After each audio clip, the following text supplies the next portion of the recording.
বাবু, কাকে খুঁজছেন? আচ্ছা, এই বাড়িতে তালা কেন? মানে বাবু মশাইটা কোথায়? কে বাবু মশাই? বাবু মশাই মানে চৌধুরী বাবু। ও, আপনি ওনাকে খুঁজছেন? উনি তো খুব ভালো মানুষ ছিলেন, কিন্তু অনেকদিন হলো চলে গেছে। চলে গেছে? কোথায় গেছে? তা বলতে পারবো না। বাড়িটা নিলাম হয়ে যাবার পর ওনাকে আর দেখা যায়। নিলাম হয়ে গেছে?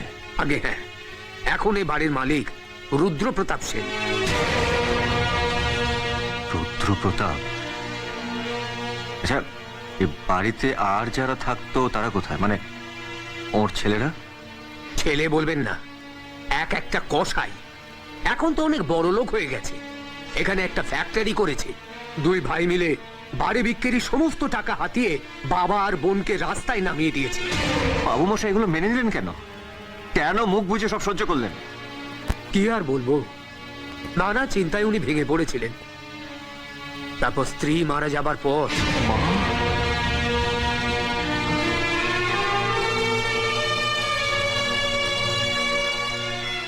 মা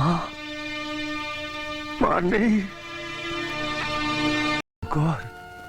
মিস্টার চৌধুরী, তোমার বাবু মশাই কোথায় গেছেন কেউ জানে না।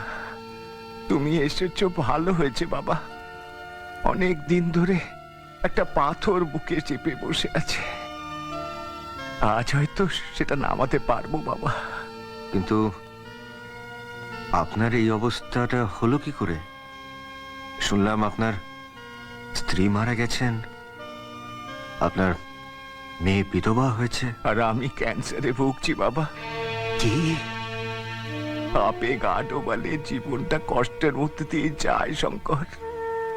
জানো শঙ্কর, তোমার বাবু মশাইয়ের ফ্যাক্টরিতে এমনি এমনি আগুন লাগেনি। মানে? আগুন লাগানো হয়েছে। রুদ্রপ্রতাপ সেনের কাছে বিকিয়ে গিয়ে আমি নিজের হাতে আগুন লাগিয়েছি বাবা।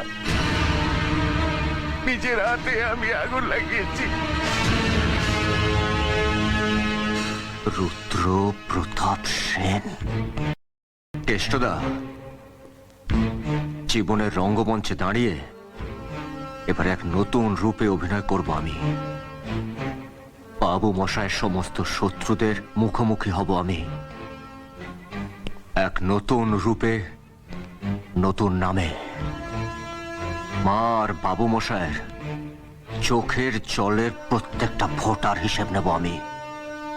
তাদের প্রতি প্রত্যেকটা অন্যায় অপমানের জবাব দেব আমি।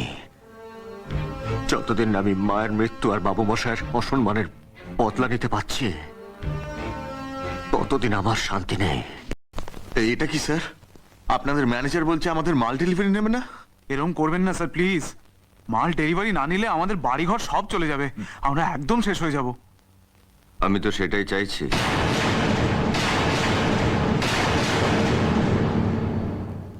শঙ্কর, তুই? হ্যাঁ, আমি তোমাদের বাড়ির সেই সামান্য চাকর শঙ্কর। আমি সেই শঙ্কর যাকে একদিন কুকুর বলে তোমরা চর মেরেছিলে।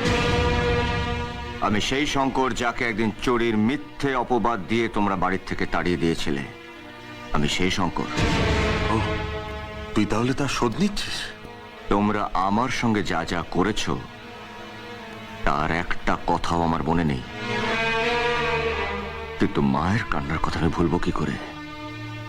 বাবু মশাইকে দেওয়া তোমাদের একটা একটা আঘাতের কথা আমি ভুলবো কি করে? মনে পড়ে? মনে পড়ে তোমাদের সে দিনটার কথা, যখন বাবু মশাইয়ের দুঃসময় তোমরা গিরগিটির মতন রং পাল্টেছিলে?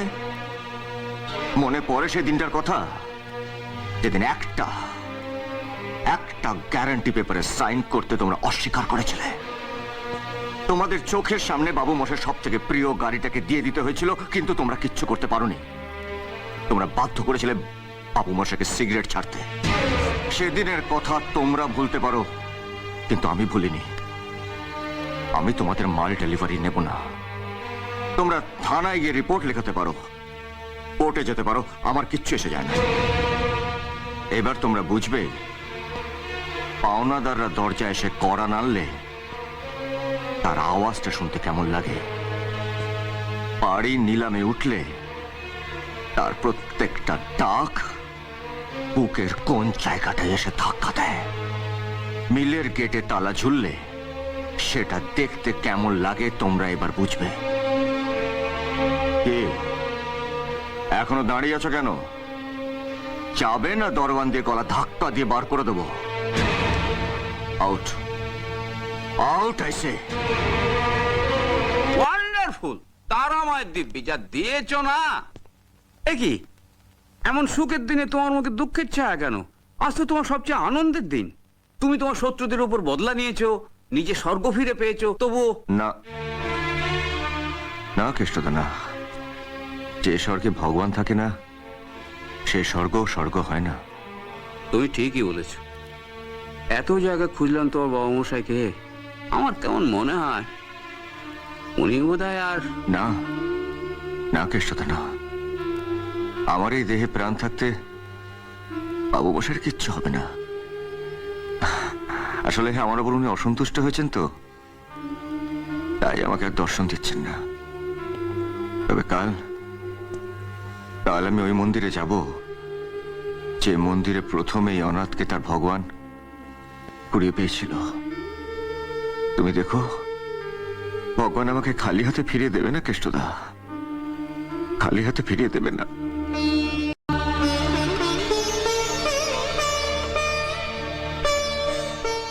বাবু মশাই,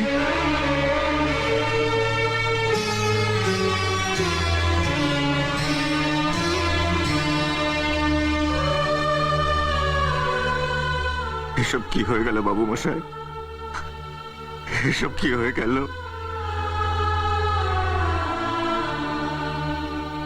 বাবু মশাই, তুই চলে যাবার পর ভাগ্য আমাকে ছেড়ে চলে গেছে, সব কিছু নিয়ে গেছে। এমনকি তোর মাও আমাকে ছেড়ে চলে গেছে। জানি বাবু মশাই, জানি। কতদিন তোকে আমি দেখিনি শঙ্কর। বাবু মশাই, বাবু মশাই, ছোট মেমসার কেমন আছেন?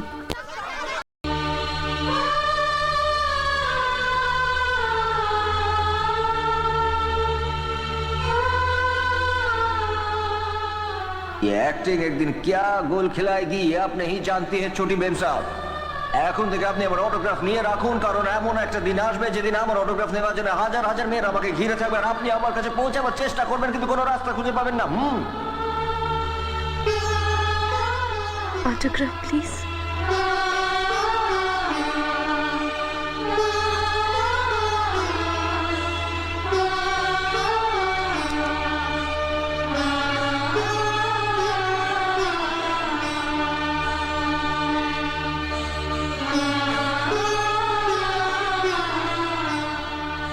কিরে, তোরা দুজনকে দাঁড়িয়ে দাঁড়িয়ে দেখবি না ঘরে যাবি? চলুন বাবু মশাই। শঙ্কর, এদিকে কোথায়? ভেতরে চল। না বাবু মশাই, আপনার অবর্তমানে আপনার চৌধুরী নিবাস শূন্য হয়ে আছে।